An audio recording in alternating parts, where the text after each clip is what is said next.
California lawmakers will outlaw stealthing, also known as removing the condom.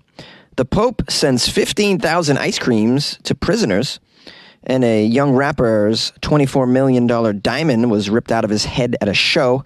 These are the weird stories for Thursday on Weird AF News, the only daily weird news podcast hosted by a comedian. I'm your host, Jonesy. I have some weird stories from around the world. I'm going to try to make them hilarious. We'll see how it goes, okay? If anything, it'll be weird. California is moving to outlaw something called stealthing, also known as removing the condom without telling the other party or parties involved. California lawmakers moved to make the state the very first in all the land to outlaw stealthing, which is taking off a condom without permission during intercourse. Yes, you must ask for permission. May I please take off the condom, Your Highness, please? It would feel so much better for my whole experience if I could just remove the condom, please. Will you give the removal of the condom your blessing? Yeah, you have to ask. A lot of people don't ask. Of course, I've heard of this before. I didn't know it had a name. Stealthing. I had no idea. Have you heard of this before? I didn't know that was what it's called. Well, they're taking this very seriously in my state. They want to protect people from such shenanigans, such tomfoolery, such chicanery, which can lead to all sorts of fallout. You know what that can be. Lots of fallout, like STDs and or a baby. That could be the fallout. So legislators sent a bill over on Tuesday, adding this act to the state's civil definition of sexual battery. It makes it illegal to remove the condom without obtaining verbal consent. So pretty much you're going to have to record all of your interactions from here on out on video or audio, or just carry around a permission slip. I don't know. How do you protect yourself from this? It becomes a game of he said, she said when you're dealing with stuff like this. This says it doesn't change the criminal code. Instead, it would amend the civil code so that a victim could sue the perpetrator for some damages, including punitive damages. Now we have a Democrat assembly person, Christina. She's been pushing for the legislation since 2017, when a Yale University study said acts of stealthing were increasing against both women and gay men. Her original bill attempted to make this an actual crime. But legislative analysts say at the time that the act could already be considered misdemeanor sexual battery, even if it isn't specifically referenced in the criminal code. But the analysts said it is rarely prosecuted, if only because of the difficulty in proving that a perpetrator acted intentionally instead of accidentally. Yeah, what if the condom breaks? Is that stealthing now? It's stealthing, but not on purpose. Yeah, so, I mean, this is a very tricky situation, and when you start to have to put parameters around it as far as legalities go, it's a nightmare. It's a complete nightmare. He said, she said, and you need witnesses, man. You're just gonna have to record all of your instances of sexual encounters. It's just what you're gonna have to do. All of us. We're gonna have to have our own little porn channel. It's porn protection. It's protection. I mean, you may watch it for other reasons later on, but basically it's there for protection. Legal protection. The bill has quite a bit of support, especially from the erotic service providers, which say that this could allow sex workers to sue clients who remove condoms during otherwise consensual sex. But then there's the part where you now have to tell the world you're a sex worker, and do you have rights like that? I mean, I live in a country where it's really not legal to be a sex worker. So this is another nightmare situation. And sex workers do need protection, such as this law, so that they can sue clients who do this. I mean, I'm glad that it might happen this way, but also, what about the sex workers just, being legal as well? I mean, this is a whole issue that we've had in the culture for a long time, but I'm certainly pro legality of sex workers. I mean, I feel like you should be able to, if all parties are consenting, then you should be able to have whatever kind of sexual experience that you want in the world, as long as no one's harmed in the process of this. And I believe you should be able to take pretty much any chemical you want in the privacy of your own home, as long as no one's being harmed by it. I'm all about freedom here, is what I'm all about.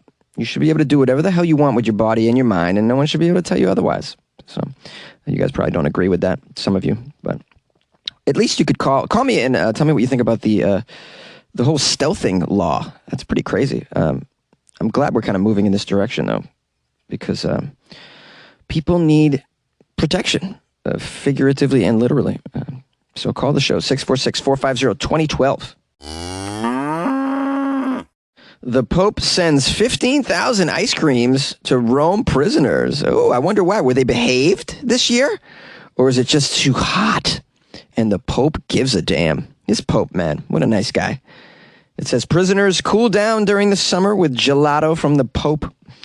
Pope Francis sent over 10,000 ice creams to prisoners in 2 jails in Rome, the Vatican announced. This is occurring during Italy's record hot summer. Ooh, they're burning up. We're all burning up over here. We all need some gelato. The Pope's charity office said, quote, they did not go on vacation in these summer months. We've been sending vast amounts of gelato to Roman prisons. Yes. 2 prisons that are located just on the outskirts of the capital. This is keeping to an annual tradition, the Vatican Charity Office says. They also take small groups of homeless people or those housed in shelters to a lake or to the beach or to the sea for an afternoon of relaxation and a dinner in a pizzeria. Wow, this is fabulous.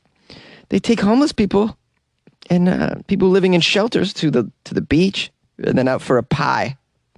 Man, they're really taking care of their homeless people over there, not like in my country, which is the churches step over you. The churches over here, they're just like, get off our doorstep. Wait, I thought churches were supposed to help the downtrodden, feed the homeless, clothe the hungry. Yeah, not in America. We've gone beyond that. Now, keeping to their annual traditional charity work, the Vatican also took small groups of homeless people and those living in shelters to the beach and to the lake, and then for an afternoon of relaxation and a dinner in a pizzeria. Wow, isn't that incredible? They really get down and dirty with the downtrodden over there in Italy and help them out. Get them a pizza, bring them to the beach. This is lovely. I don't see that sort of thing happening over here. Then again, we just have too many. There's 40,000 homeless people in LA alone. You can't take them all to the pizzeria, man. You'll go bankrupt. Now, the Pope Francis really gives a damn, and under his jurisdiction, the Vatican has played an increasing role in helping the city's poor by providing medical facilities and showers installed for the homeless at St. Peter's Square. Isn't that nice? They've even offered free COVID tests and vaccinations to the poor as well. They really take care of their poor over there in Italy. This is lovely to hear. And the Pope and the Vatican are heavily involved in this. They're using their resources to do so. Because I've heard they have a lot of resources. I heard it's a very wealthy little city over there. And so it's nice to see that they give back like that. After all, aren't these the basic tenets of Christianity, to feed the hungry, clothe the poor, and help the downtrodden? And I just love to see that in 2021. Sometimes I wonder, have we forgotten those basic values? No, we haven't. Look at Pope Francis go. He's a super Pope. Big fan of Pope Francis. I think he listens to the podcast. Pope, shout out to you, buddy. And I'd like some gelato. I'm really sweating in this closet, buddy. You like podcasts? You're listening to my podcast. Maybe you thought to yourself, I'd like to make a podcast. Too difficult. No, not with Anchor.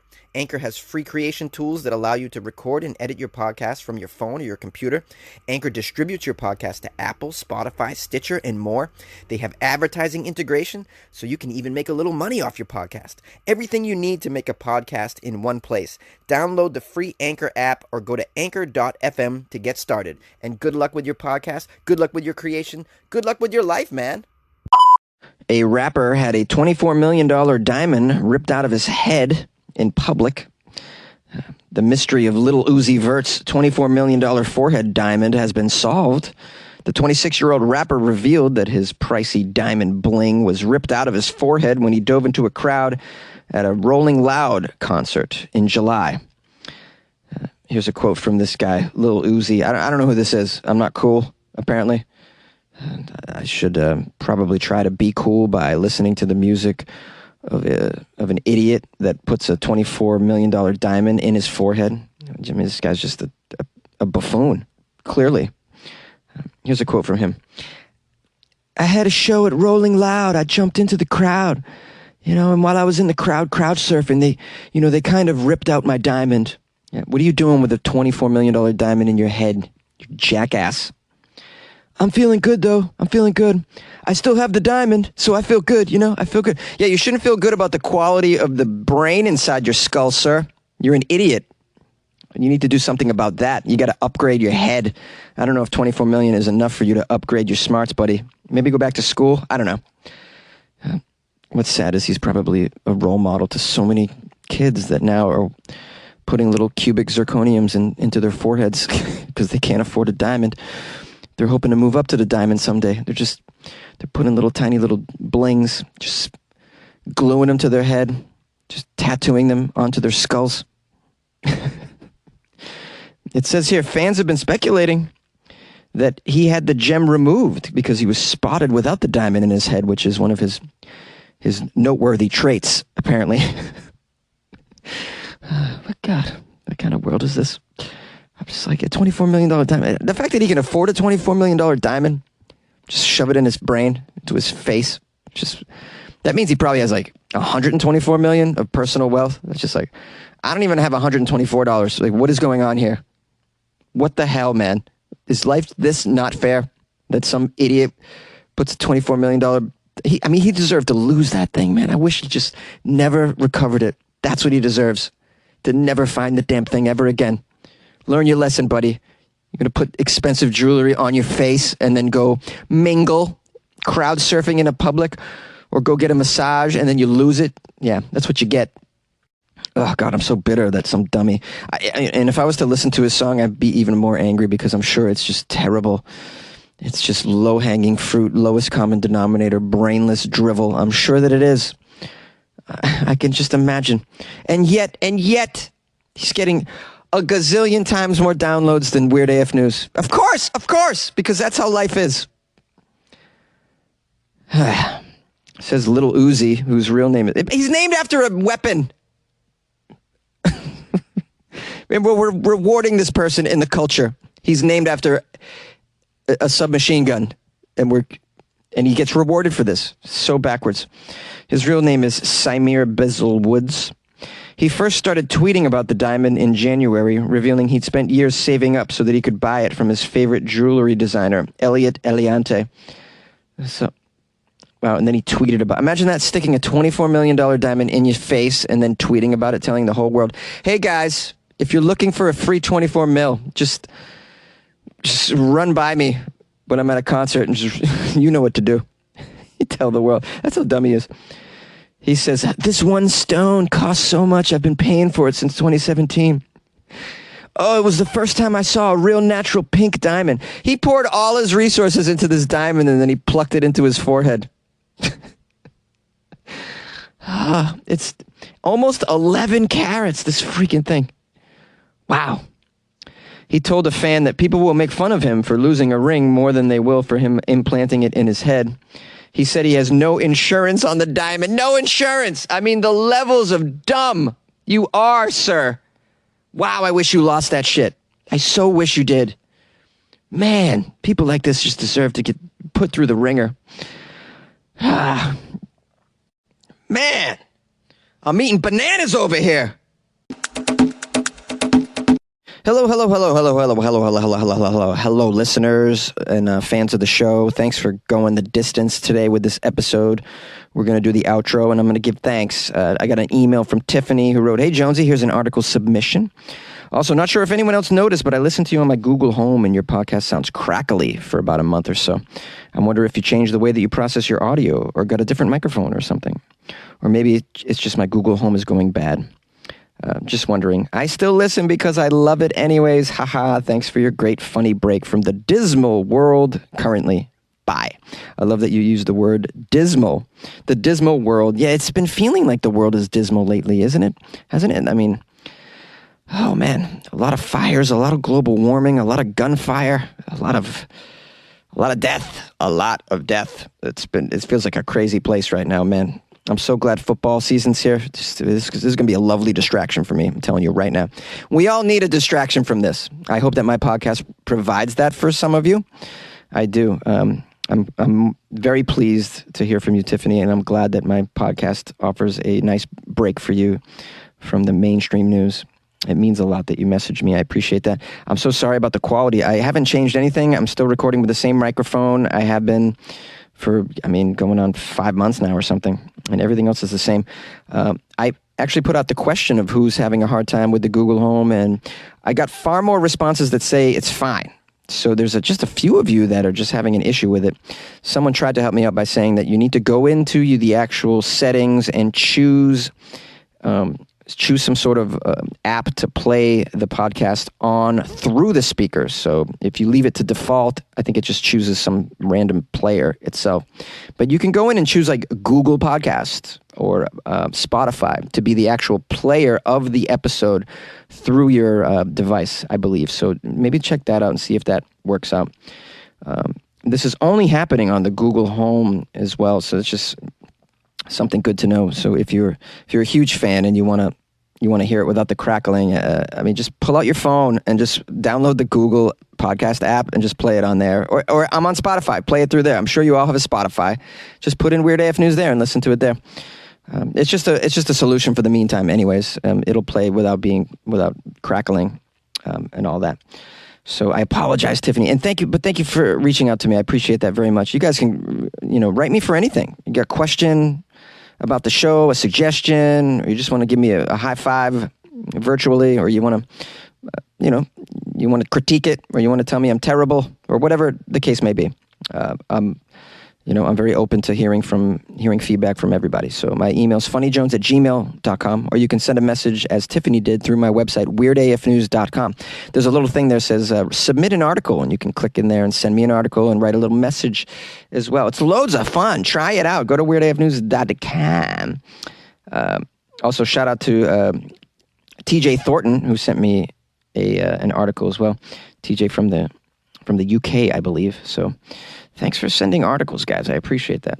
You can follow me, my personal Instagram, @FunnyJones, if you'd like to see what I got going on.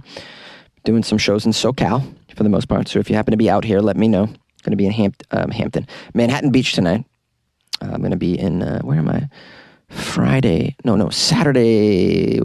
Up near Six Flags. What's that area called? I can't remember. Up there where it's really hot, near Six Flags, that's where I'll be. Been driving all over the place, man. I was down at Long Beach last night. Just keep 'em busy, guys. Keep 'em busy. You got to go where the money is. Got to go for the cash, guys. Got to keep the lights on, baby, and the electricity running and the podcast flowing, baby. Got to keep it flowing. If you want to call the show, you got the number. I'd love to hear feedback. I'm going to publish a call or two right after this, so stick around. Also, if you want to support the show, leave me a review. Leave me a review on Amazon or iTunes, or join the Patreon, patreon.com/weirdafnews, or go to weirdafnews.com. Okay, I love you. Bye. Hey, Jonesy, it's Michael calling from Iowa City. In regard to a couple of your stories from yesterday, pizza being a good breakfast food. Oh, I've joked for the longest time that pizza is the ideal food because it's got something from all the food groups. Let's start with the crust. Well, that's got something from the bread and grain group, the pizza crust. That's because it's made from flour. You could use whole wheat flour. And then the pizza sauce, tomatoes, well, there's your fruit and vegetable group. And then you put some meat on it. There's your meat group. And then, of course, you've got any kind of veggies that you put on it. There's your fruit and vegetable group again. And then, of course, the cheese on top. There's your dairy group. There you go. You got something from all of the major 4 food groups, the perfect food, pizza. And as far as being healthier than a breakfast cereal, well, you named Captain Crunch and Sugar Smacks and all these horrific foods that are nothing but sugar. You know, you don't have to choose a rotten sugar cereal like that. You can choose something that's, halfway healthy for you, like Raisin Bran, that's got some fruit in it and some fibrous flakes. But, Consumer Reports lists a good number 1 cereal as Bob's Red Mill Old Country Mueslix, which I admit would be certain death for you because it's got, pecans and almonds and other tree nuts in it, which would be, as I said, certain death for you. But it's loaded with whole grains, rye and wheat and other good things that are just loaded with protein, as pizza would have protein. And with the whole grains in there providing protein, and the fruits, which is raisins and cranberries and other good fruits, that'd be a great cereal for someone. And that would, be better than the sugary cereals. Anyway, on your other story, they said pizza would provide satiety, is the word you had trouble with, which means you feel sated or satisfied, giving you a feeling of fullness throughout your morning. And the other story that you did, it had a country where the guy was stealing underwear, or maybe it was the one where the guy was named Adolf Hitler. The country is the African country Namibia. You were having trouble with that, and it is hard to say. It's Namibia, bibbidi bobbidi boo. That's the best we could come up with. It's very hard to say. Namibia. Namibia, Namibia, but I like the sound of Namibia, bobbidi boo. All right. Take care, buddy. Bye-bye.